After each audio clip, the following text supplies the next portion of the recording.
Well,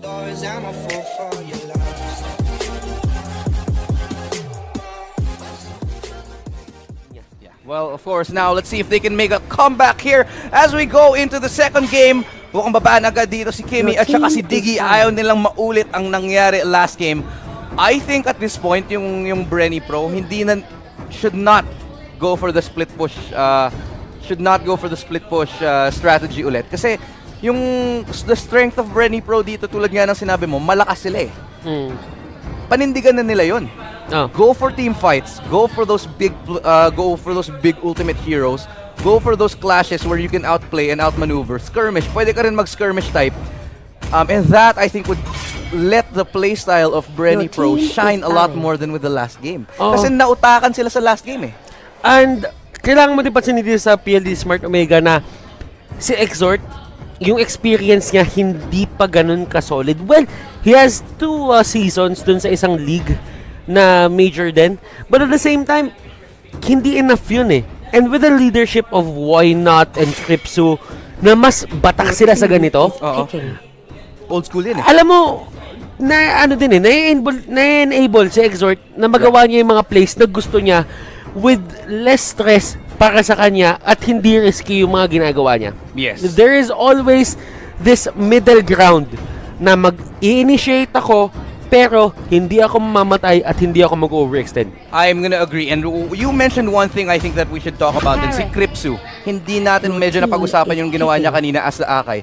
Pero Kripsu was actually successfully able to zone out the entire Bren Epro multiple times in a row dun sa mga turtle takes nila, dun sa mga lord takes nila, in all team fights. It was always Kripsu just buying so much space. Na kahit gamitin niya yung Hurricane Dance na pangpalayo lang, that's fine. So you can see just the amount of intelligence that Pldt-Smart Omega, that they don't always use their ultimates just for clashes, just for fighting.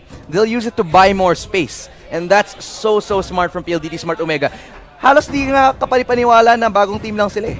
What I'm seeing from Pldt-Smart Omega is parang moves ng veteran team na matagal na magkakasama. Actually.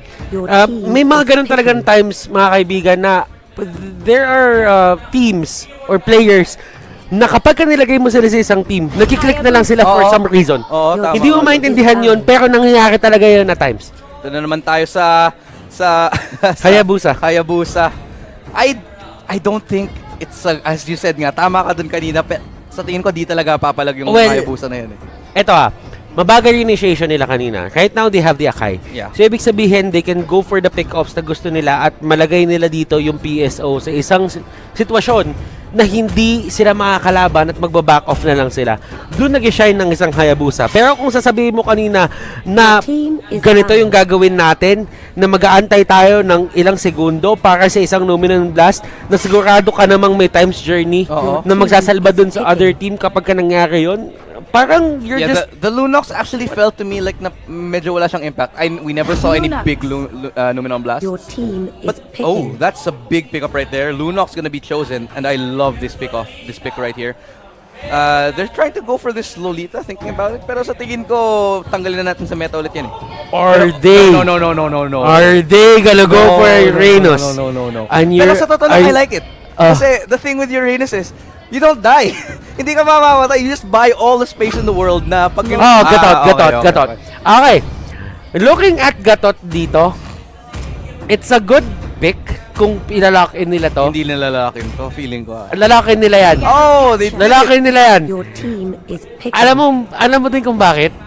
Look at the first 3 picks na meron dito, yung Bren Epro. Those are melee heroes.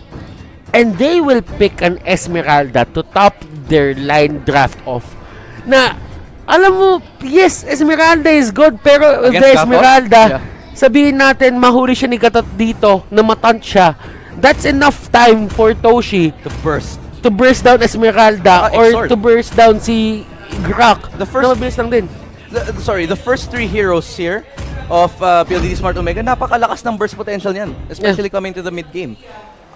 It's gonna be such a difficult time to continue a team fight if you're a 4v5. Kasi, for sure, kung naka-first initiation dito ang Pldt-Smart Omega, that's instantly gonna be a 4v5, lalo na may Gatot sila. Okay, so I like the idea coming out here from the side of Pldt-Smart Omega. They're playing with their cards. And ito na nga yung sinasabi natin, the thing about Pldt-Smart Omega, bago sila. Yeah. Ang dami nilang pwedeng gawin dito. They can experiment with their heroes sa anumang pattern na gusto nilang gawin. Bren, they're sticking with their old cards. Oo. So, ibig sabihin dito, Bren really needs to outplay etong Pldt-Smart Omega. Pero, it's all about the planning of Pldt-Smart Omega kung makakalagpas pa sila dun sa first 5 minutes na kinokontrol ng Bren Epro. Pero bago tayo pumasok sa match, may itatanong ako sa yung malupit, Butters. Sa tingin mo, sino ang nakalamang sa draft natin ngayon? I think in terms of drafting, I have to side with Pldt-Smart Omega. Because the thing about it is, nandun na naman yung Leo ni Kenji. It's not going the Hayabusa is not going to be a problem. Especially kung yung same playstyle ni Kenji ng game 1, dadali niya dito sa game number 2. He has to do something different. Hindi magiging problema for Bren. I agree. Ang kailangan dito ng Bren Epro is to find another way for the Hayabusa to thrive. And look at this, talagang dinadive lang nila. They know that they're gonna cut the creeps. Yun lang yung pinaka-idea dito ng Pldt-Smart Omega. Hindi masyadong problema talaga si Coco. And do you, honestly, one of the things for me is that they didn't address the Gatot properly. Sa tingin ko, medyo kulang yung solution nila for that Gatot. Pero look at this, UG just fighting. Yell Haze dito, they abuse the fact na umakyat si Haze, mga kaibigan. Kripsu trying to get away, UG with the flicker in. Why not dito with the flicker out as well? Coco dito, mga kaibigan, trying to get a crab coin. Pero marireset yan. Exhort trying to take down Coco. Coco, naipit siya sa may pinakalikod. Synchro Vision is there. Synchro Dash. Chrono Dash rather. Synchro Dash tuloy. Is gonna be used to chase down Coco. Pero eto na, the fight is here on the bottom lane. Exhort, mga kaibigan, naipit nila. Pero will he get out alive? Oo, ang baba ng mga HP nila pero mukhang papalag pa rin because they somehow managed to get one kill. Trying to turn it around now, but that's gonna be a return kill and that's gonna be a 1-for-1 exchange. Pero nandito na si Kripsu. Will he be able to do anything? No taunts available, so I don't think they're gonna get one. Pero 1-for-1 exchange there, little bit safer. Bren Epro though starting off a little bit better than kanina. Pero as I say that, they actually get another one and that's gonna really solidify their lead early game. Ang pinakamatagal na crab sa mundo ng MLBB nandito sa game na to. Magto 2 minutes na, buhay pa rin yung first crab. Oo nga. Ganon katagal, mga kaibigan. Kripsu with the dash in, the taunt is there. Kripsu, mga kaibigan, just trying to get away. And makuha na yung crab. At least nakuha na yung crab. Finally. Nanahimik na yung crab. Ay, parang wine lang yan eh. It gets better with age. No, actually not. Kasi you want it on your side ng mas maaga para kahit papano ay mabili mo agad yung core items mo na mas mabilis. Oo, pero mukhang sinave nila eh. Pero hindi masasave yata dito si Ribu. Kasi nandito na, Zaman Force gonna be used as well. And now they're gonna be trying to close on to Ribu who's taking a lot of damage. But that's gonna be Exort. He's gonna be dropping as well. One more auto attack for Exort! And he goes down. Easy kills right there. Bren Epro, mukhang mas maganda na ang rotation nila ngayon. Umabot ang Holland ni UG dito papunta kay Exort. Exort, even with the armor, he can survive through that. Masyado na mababa yung buhay niya. Akala ko mabubuhay siya dahil sa shield eh. Pero hindi pa rin eh. This early on, UG still dishing out enough damage. Now they're gonna be trying to take that turtle. Tignan natin kung makukuha nila. It looks like everybody in the barangay is here. That's gonna be a nice wall. Numen on blast, not gonna connect. Not gonna be able to get that turtle slain though, but Kripsu now has to fall back instead. Look at the initiation na ginawa ni Kripsu doon. Alam niyang there is no way na mapapatay din siya inside ng Bren Epro, so he just goes for it. Yeah. Pero Bren Epro, that's a good play coming up from them. Na-realize nila na yung Hayabusa, ay yung Leo, and yung Harley isn't really in the vicinity to help. Yeah. So sabi nila, tara, kunin na natin yung turtle. It's a little bit early for the Hayabusa, for Coco to be able to make a lot of plays. But the fact that the rest of his team is in a lead is going to already buy him enough, I'd say, clout to be able to make those moves later on. Kaya tignan natin. Pero feeling ko mamaya mas okay. Pero teka lang, Hurricane Dance gonna be connecting onto Kenji. Gonna have that sprint available. Barbiel is also gonna be summoned right here. Can he take this fight? Has to fall back, and I think he's gonna be just fine. Hindi pa nila ma-burst dito si Kenji kasi wala pa masyadong damage si Coco. But as I say that, they're gonna stun him up and lock him out nicely. But Kripsu's right here trying to get that back up in. They're gonna be fighting for that crab right now kasi masarap ang crab. Pero teka lang, mukhang mas masarap ang bottom lane dahil ngayon pinapressure nila dito ang isa. Tama ka naman doon, masarap ang crab. Pero sa totoo lang, yung initiation na ginawa dyan ni EJ, papunta kay Kenji wasn't really the best initiation na pwede nilang gawin kasi hindi rin makapag-shadow kill doon sa totoo lang. But Kripsu going in, diving with Exhort. Exhort dito just trying to get out. Buti na lang may minions. He can't really use the shadow kill. Wala din siyang shadow kill dito sa totoo lang. The Minion Blast will be used. Why not dito? Using the Bulwark and they will be able to get out safely. Yeah. Nice idea right there. No one's gonna go down just yet. Pero ngayon mag-rotate na sila trying to go over into the top lane. Just to split a little bit ngayon. Hayabusa gonna try to take that red buff para mas mabilis siya maka-farm din in the end. And we'll see where he wants to go with it. I have yet to see what they do with Hayabusa. Now let's take a quick look at the item check. Blade of Despair ata ang bibuild dito ni Leomord up next. Alam mo, Bren Epro dito, this is the pattern na nananalo sila. Maganda yung start ni Yuji.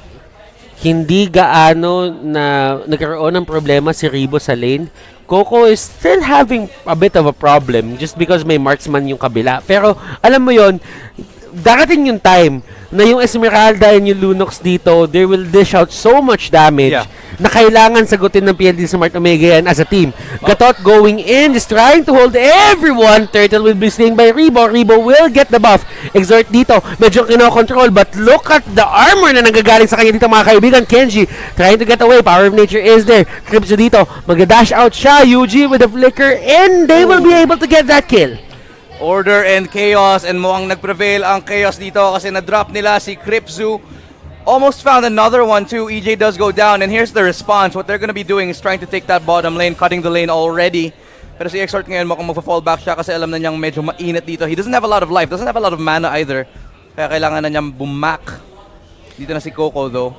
And Yellow Haze Coco, the connection na nagdala sa kanila ng madaming championship is there, but at the same time, wala silang magawa eh. Kasi kung isipin mo, Yellow Haze is at level 6. Ang nakakatuwa dito para kay Coco, kahit yung pressure sa kanya masyado mataas, he's still at level 9. 0 deaths. Ngayon ko lang nag-gets yung pangalan niya. Ano? Yelly Haze. Ano? Jelly Ace. Oo nga, oo nga. I just got that now. Wow. Nag-loading pa Wow. ng dalawang We've game. been doing this for 2 years, for a year already. Haze kasi siya sa iba eh. Pero teka lang, mukhang Hurricane Oh, Dance. why not? Gamitin niya in the Zaman Force as well just to be able to defend this tower. Ayaw nilang bitawan ang middle lane. Pero si Kenji naman ang split push sa top lane. Ano na nangyari kay Coco? Yun ang trabaho niya. Pero mukhang siya ang na-split push dito. Why not flickering out just in time? Kung alam mo lang kung gaano kahirap yung timing noon, there is this little window na hindi ka silence at masa-silence ka uli ni EJ kapag tinamaan ka. Oo. Nung Hurricane Dance. Sobrang ang ganda ng timing ni Why Not doon. Pero pangalan niya na nga Why Not eh. Yeah. So why not? So why not do it? Why not do it? Yep, but here we go. Sprint gonna be used just to get away. Kenji, mukhang okay pa siya dito. Pero mukhang si Coco, he's finally doing what he's born to do. Magpupush na siya ng top lane tower. Magre-respond nandito na si Leomord. Wala siyang sprint, so I don't know how they're gonna do this. But EJ gonna get that nice lockdown. 2 for 0 exchange kasi napitas na nila si Why Not. Coco now going for that rotation, is able to buy so much space. Now you can see the effectivity of the Hayabusa. 2 people rotated just to address that problem here. Yes, Rebo. Will he get this? It will go to Rebo. Alam mo, napansin ko sa Bren Pro, para silang Bren Esports din maglaro eh. No. They need the early game to snowball. They're very dependent on snowballing, both of them. Well, technically, they are the same team. They are so technically, yeah. technically, I guess they're the same team. Not entirely, but anyway, going for that team fight right here. But nice wall right there to deny Kripsu. Now they're gonna start bearing down on the middle lane. Tignan natin kung makukuha nila. Ano bang gagawin ni Coco dito? Mukhang iniikutan na niya ang members dito ng Pldt-Smart Omega. Shadow Walk right there, trying to go in. Already just a little bit of damage. Gets very, very dangerous because Rebo doesn't have enough shield to save her life right now. But gonna be dropping down very low as they try to get that initiation onto Yuji. Now gonna be staying alive here. But they have to fall back, I think. I don't think they want to overcommit to this. Yeah, nagamit na ni Akai, ni EJ, yung kanyang Hurricane Dance. That is not a fight na gusto nila kunin. Well, that was the environment, or that was the, yun yung place, yun yung area na gusto nila lumaban. Madaming walls, pwede makahuli si Akai ng 2 o 3 maiipit. Just because, nagkaroon talaga yung area eh. Kumbaga, madaming walls doon. But the problem was, ginamit niya yun pang isolate, Yes. pang zone out. Exactly. And I mean, that's what we said earlier about Pldt-Smart Omega nung ginamit ni Scriptzu yun. Ang galing niya mang zone out, ginagamit niya yung ulti niya pang team fight. But in this situation, it didn't pay off. But what didn't pay off is that positioning by Why Not, as he now gets picked off. Second time in a row na ma-pick off si Why Not dito. And Bren Epro finally looking a lot more like the Bren Epro that we very much know and love. And Hayes just using the wild charge. Yun yung ginagawa lang ni Hayes dito. Wild charge to get out. He's trying to scout kung nasan yung mga players dito side ng Pldt-Smart Omega. Ang ganda Knock-up nun. is there. But Coco with the shadow kill. He will get the carry. Cribso dito mga kaibigan. Naipit ng Guardian Barrier. Rebo may sariling skirmish. EJ dito nahuli yung Leo. But Leo will take him down. Coco going 1v1 Exort. Exort dito with the double kill. Yuji and Why Not going at it. Parehong letter Y ang kanilang simula ng kanilang pangalan. Medyo nadala Pero dito masyado si wala, Coco. nadala siya masyado. Oo, feeling ko medyo maasim yun eh, pero okay lang yun. They still get, it's a 3-for-2 exchange. Kaya sa tingin ko, they should have taken that advantage and pushed with it na lang instead of taking more team fights. Kaya ayun, nahimay sila, they got divided, they got conquered, and they got punished for that over-aggression there. Bren Epro have to work a little bit on their saltiness, Yeah. their sourness. Alam mo, kapag ganun na yung nangyayari, Coco dito, kailangan niya pigilan yung bugso ng damdamin. Oo. Yun lang talaga yun eh. Bugso na lang talaga ng damdamin yun na pakiramdam mo, kaya mo nang ipanalo yung game. Yeah. Pero the thing about it is, that's a Harris. Yeah. And at the same time, may turret doon. Sobrang ganda na ng pick-off niya kay Toshi eh. Sa tingin ko, that's all he needed to do eh. Yun na ang trabaho Tapos mo. push. Once you get that marksman down, maghanap ka na ng tower, mag-push ka na kasi ginawa mo na ang trabaho mo. Di mo na kailangan i-dive ang Harith eh. No? So, that might delay their... they should have been able to take Lord actually. If they just fell back after that team fight, they could have taken Lord. They could have gotten an objective. Instead, napabalance yung game. Yeah. Cripzu, on the other hand, wala. Ang ganda ng mga ginagawang initiation dito, nakaka-uli siya ng 3, pero the damage output dito ng Pldt-Smart Omega, hindi pa talaga nila naaabot. Cripzu, gonna walk into his death here. Gonna get bursted down so quick. Kahit tanky ka, hindi ka ganun katanky dahil mas malakas ang damage ng Bren Epro dito. And that's gonna allow them to start the Lord. Pero teka lang, mukhang nahuli dito si EJ. Wala siyang, nakatalon! Survive somehow! No, he does not! Toshi gets the final blow. And that's gonna stop their Lord take right there. Pero tingnan mo naman si Coco ngayon. Mas effective lang ngayon. He's gonna get that tier 2 tower. This is what we're talking about. The effectivity of that split push is only effective when your team is ahead. Alam mo, sa totoo lang, golden staff lang talaga yung sumalba dun.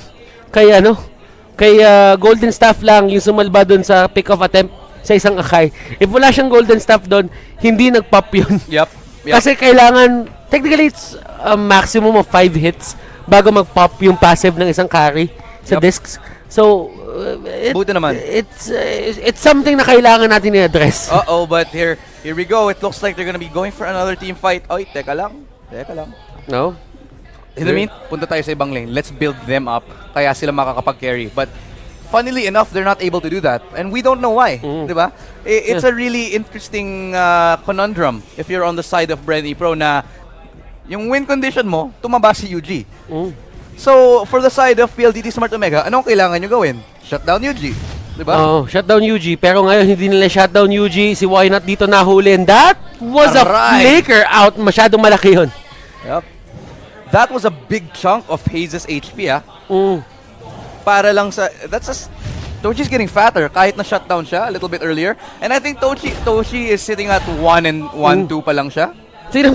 Ay, kita mo ba yung bagong Lord ngayon? Napaka-bombastic. Oo nga eh. Parang may base talaga ngayon eh. Pero Why Not getting caught out? Wala kang flicker dito. Cripzu going in. EJ dito falling down. Reba mga kaibigan naipit. And that was Toshi with a free hit. Ito yung hinahanap ng Pldt-Smart Omega. Yeah, mukhang makabawi na sila as they try to chase on to Coco, but the ninja's pretty fast. But is he fast enough? The question is, yes, gets the Shadow Walk out. Will he actually be able to get away? That's a lot of space that he's buying. Now they actually get a turnaround kill. It's a 2-for-2. Dahil lang, hinahabol nila si Coco. And Coco dito, just forcing out that outplay coming on from UG. And ito yung sinasabi natin, UG being very confident sa kanyang items dito, hindi siya magdadalawang isip na kunin yung mga pick-offs na ganon. Yep. And that's the power of Hayabusa when used correctly. Ang dami mong space eh. Kasi when you are Hayabusa, tas you're in the lead, you can force people to do the dance for you. Parang Akai. So not as tanky as he would like to be. And if an Akai goes down like that, you can't zone him out. Kasi di ba, yung Akai, ginagamit siya pang zone eh. But the fact is, the Akai is getting bursted down so quick na hindi siya makapag-zone. Yeah. So if he overextends even just a little bit, mapapunish siya. Which means that a lot of the pressure from Bren Epro is attenuated because of the fact na hindi ganong katanky yung Akai nila ngayon. Pero tingnan natin, it looks like EJ wants to buy a little bit more space, pero Numen on Blast gonna be charging up, landing on the 3, nice! Numen on Blast now, they're gonna be able to turn this around, I think. It's Toshi who's coming in from the side lane, it's gonna be free hitting right now, gonna turn it around, and here comes the Zaman Force, gonna be used nicely, and that's gonna be all the damage going as Why Not is dropping down, but it's actually EJ gonna be following up, and Bren Sports is Toshi! one. And Toshi, Toshi, and Yuji will go down. Toshi, look at that positioning. Goodness gracious, Pldt-Smart Omega. They just turned this around. Ang ganda ng ginawa ni Toshi doon. No one got close to him at all, and that's a free lord. Ang ganda talaga. No split push needed. Nothing. A very, very clean fight. The cleanest we've seen all series long. Napakalinis nun.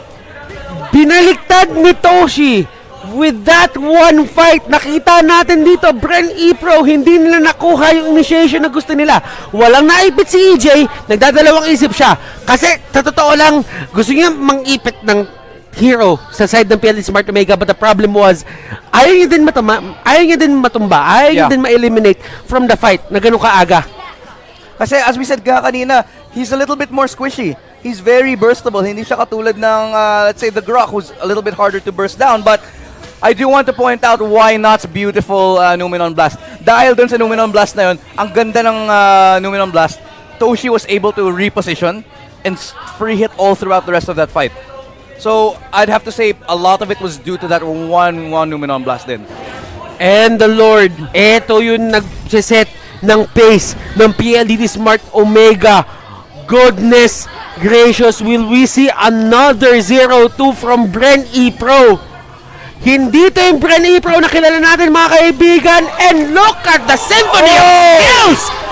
And it's gonna be the knockdown onto Hayes right now. He's gonna be taken down. EJ with the immortality. Not immortal for long because now Reba's gonna be chased down as well into the base. And that should be the GG. This is gonna be called any minute now because Coco suddenly turns around and goes back into the team fight. Not sure why, but it's a little bit too late now because the wipeout, and it's a victory. Pldt-Smart Omega with the turnaround victory.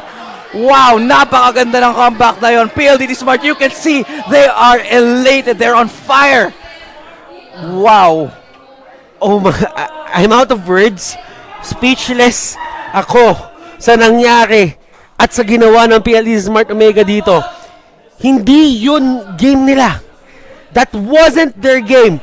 Kung titignan nyo yung time na lumaban sila, that was all Bren Epro. And look at the excitement ng Pldt-Smart Omega dito. Why not?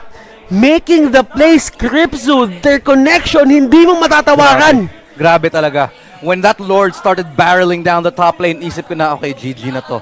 Pero what a team fight, what a turnaround. Grabe, ang lupit talaga ng ginawa ng Pldt-Smart Omega, showing that they are not strong just in the early game, pati sa late game. They are a team that is able to make those comebacks. Pwede din sila, kung, even if they're losing at the start, ng isang Bren Epro. This is a big question then for me. Is it because Pldt-Smart Omega, sobrang ganda lang ng synergy nila? Or is it more of the opposite na Bren Esports medyo dipping in performance? Hindi, ito lang yung akin. Kung titignan ko siya sa mga katotohanang paraan, I'm sorry about this, but PSO, Pldt-Smart Omega, sila yung pinakauna nakapag-adjust sa bagong meta natin. I would say na ang dalawang team na nakapag-adjust talaga dito ng totally is PSO and Execration. Signal Ultra, Bren Epro, and the other team was STI. They're still in the dark. Nangangapa pa sila dito. Kung